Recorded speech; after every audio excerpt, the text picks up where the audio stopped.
मैं कर्नल सोफिया कुरैशी।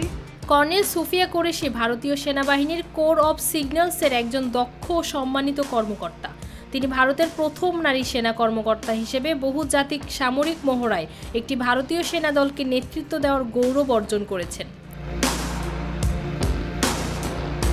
2016 সালে তিনি এক্সারসাইজ ফোর্স 18 নামে ভারতের আয়োজিত বৃহত্তম সামরিক মহড়ায় নেতৃত্ব দেন, যেখানে 18টি দেশের সেনাবাহিনীর অংশগ্রহণ ছিল। সেখানে কুরেশি ছিলেন একমাত্র নারী কমান্ডার।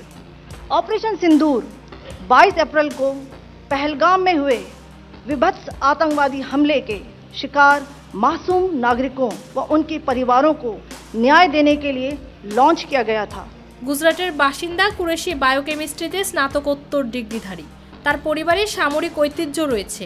তার দাদা ভারতীয় সেনাবাহিনীতে কর্মরত ছিলেন এবং তার স্বামী মেকানাইজড ইনফ্যান্ট্রির একজন কর্মকর্তা। তিনি জাতিসংঘের শান্তিরক্ষা মিশনে 6 বছর দায়িত্ব পালন করেছেন, যার মধ্যে 2006 সালে কঙ্গোর মিশনে তার উল্লেখযোগ্য ভূমিকা ছিল। কুরেশির মতে এসব মিশনে তার দায়িত্ব ছিল মানবিক সহায়তা ও সংঘর্ষপূর্ণ অঞ্চলে যুদ্ধবিরতির পর্যবেক্ষণ করা। তিনি এক সাক্ষাৎকারে বলেন, দেশের জন্য কঠোর পরিশ্রম করা উচিত, এটি একটি গর্বের মুহূর্ত। ফৌজিয়া আক্তার, নিরপেক্ষ নিউজ ডেস্ক।